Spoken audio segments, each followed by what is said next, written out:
అదే RTV app వార్తల్ని క్షణాల్లో చదివే అవకాశం ఉంటుంది. ఒక న్యూస్ పేపర్, ఒక టెలివిజన్ ఛానల్ మీ చేతుల్లో ఎప్పుడూ ఉంటాయి. రాష్ట్ర ప్రభుత్వం ఫ్రీ బస్ పథకాన్ని అమలు చేస్తుంది. కానీ ఆటో డ్రైవర్లు మాత్రం ఆందోళన విషయంలో ఏ మాత్రం వెనక్కి తగ్గడం లేదు. ప్రస్తుతం మనతో పాటు యూనియన్ నేతలు కొంతమంది ఉన్నారు, వాళ్ళతో మాట్లాడదాం.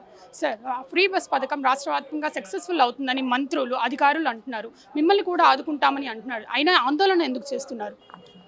ఆదుకుంటూ ఉన్నారు.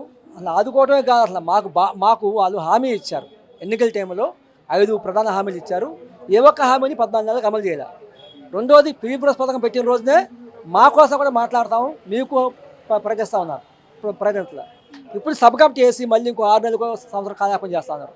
ఇది సరైనది కాదు. మీరు ఏదో హామీ ఇచ్చారో హామీలు అంటే అమలు చేయాలి. అదే రకంగా ఫ్రీ బస్ పథకం కారణంగా నష్టపోతున్న కార్మికులకి మీరు ఆర్థికంగా మరియు ఇంకా ఆదుకోవాలని కోరుతా ఉన్నాం. ఇన్ని రోజులుగా ఆందోళన చేస్తున్న ప్రభుత్వం పట్టించుకోవట్లేదు. దీని గురించి ఏమంటారు? ప్రభుత్వం శాశ్వత వైఖరి అనుసరిస్తూ ఉంది, నిర్లక్ష్య వైఖరి అనుసరిస్తూ ఉంది. నిజానికి మేము ఇవాళ ఏ జిల్లాకు ఆ జిల్లా ఆందోళన చేస్తూ ఉన్నాం. ప్రభుత్వం యొక్క ఈ యొక్క వైఖరి నిరసనగానే ఇవాళ అన్ని సంఘాల సమావేశమని భవిష్యత్తులో రాష్ట్ర వ్యాప్తంగా ఉద్యమ నిర్మాణానికి మేము పూనుకుంటా ఉన్నాం. అంటే కొంతమంది ఆటో డ్రైవర్లు ఫ్రీ బస్ పథకం ద్వారా మాకు పెద్దగా నష్టం ఉండదు అంటున్నారు. మరి దీనికి మీరెందుకు ఇంత సమ్మె చేస్తున్నారు?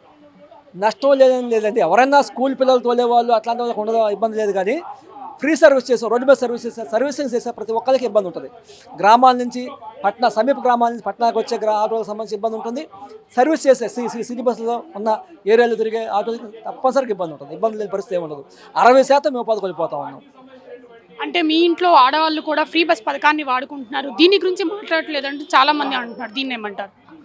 ఫ్రీ బస్సు మాకు కష్టమైన మేము వ్యతిరేకించట్లా. అది మహిళలకు ఉపయోగం, అది సక్రమంగా అమలు చేయాలి, మరింత ఎక్కువగా ఉపయోగపడాలని అమలు చేయాలని కోరుకుంటా ఉన్నాం. ఫ్రీ బస్సు వ్యతిరేకించట్లా. ఆ ఫ్రీ బస్సు కారణంగా నష్టపోయే ఆటో కార్మికుల్ని ఆదుకోవాల్సిన బాధ్యత రాష్ట్ర ప్రభుత్వం మీద ఉంది. మీరు హామీ ఇచ్చారు, అమలు చేయాలి. అంటే ఎలాంటి డిమాండ్స్ కోరుకుంటున్నారు గవర్నమెంట్ దగ్గర నుంచి? ఇవాళ ప్రభుత్వం ప్రతి కార్మికుడికి 15,000 చొప్పున ఇస్తూ ఉంది. ప్రధానంగా పెనాల్టీలు జీవో 20 రద్దు చేస్తూ ఉంది. సాధికార బోర్డు ఏర్పాటు చేస్తూ ఉన్నారు. అది కాకుండా మేము ఉపాధి కోల్పోతున్నాం కనుక ప్రతి కార్మికుడికి నెలకు 3,000 రూపాయలు పెన్షన్ అనేది మేము డిమాండ్ చేస్తూ ఉన్నాం. భవిష్యత్తులో ఈ ఆందోళన ఎలా చేయబోతున్నారు? ఇప్పుడు ఎవరికి వాళ్ళు ఆందోళన చేస్తూ ఉన్నాం. ఇప్పుడు సమావేశం వేసుకుందాం, అన్ని సంఘాలు హాజరైన ఇవాళ టీఎన్టీసీ నాయకత్వం ఎవరైతే ఉన్నారో వాళ్ళు మాకు హామీ మమ్మల్ని కోరారు. మిమ్మల్ని తీసుకెళ్ళి ముఖ్యమంత్రి సమక్ష సమావేశం ఏర్పాటు చేస్తాం, చర్చిద్దాం, మాట్లాడదాం అన్నారు. దానికోసం ఒక 5 రోజులు 6 రోజులు సమిష్టిగా మేము కార్యక్రమాలు చేయట్లేదు. ఎవరికి వాళ్ళు చేస్తాం, ఇండివిజువల్గా ప్రతి సంఘం కార్యక్రమాలు చేస్తుంది. ఈ వారం రోజుల్లో వాళ్ళు ఇచ్చిన టీఎన్టీసీ నాయకత్వం ఏది చెప్పిందో ఆ ప్రకారం వాళ్ళు అమలు చేయకపోతే మేము తప్పనిసరిగా రాష్ట్ర వ్యాప్తంగా ఈ ఉద్యమాన్ని, ఎవరికి వాళ్ళు చేసే ఉద్యమాన్ని రాష్ట్ర వ్యాప్తంగా సమిష్టిగా ఒక ఐక్య ఉద్యమంగా అది నెల బ్యారేజ్తో మొదలవుతుంది. చివరికి ఏ రకంగా ఉధృతుందో చేస్తామో చెప్పలేం. ఒక సీరియస్ కార్యక్రమం మాత్రం వెళ్ళదలుచుకున్నాం. అంటే మీ ఆటో డ్రైవర్స్లోని యూనిటీ లేదు, అందుకే విడివిడిగా వచ్చి మీటింగ్స్ పెడుతున్నారు అంటున్నారు. దీని గురించి ఏమంటారు?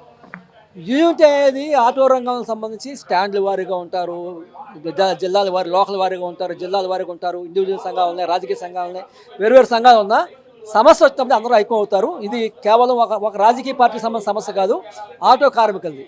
వాళ్ళకి విషయం చెప్పి అందరినీ ఐక్యం చేసే బాధ్యత మేము తీసుకుంటాము. సో ఇది ఇక్కడ విజయవాడ ఆటో కార్మికుల పరిస్థితి. కెమెరామెన్ విజయ్తో అథా మొహమ్మద్, ఆర్టీవీ విజయవాడ. తెలుగులో ఫాస్టెస్ట్ న్యూస్ ఇప్పుడు కొత్త అవతారంలో 5 సెకండ్లోనే పూర్తి వార్తా సమాచారం మీ చేతిలో. సోషల్ మీడియా ట్రెండ్స్ మీ కళ్ళ ముందుకే live TV and voice search ఆప్షన్స్తో ఇప్పుడే డౌన్లోడ్ చేయండి. యాప్ లింక్ డిస్క్రిప్షన్లో ఉంది.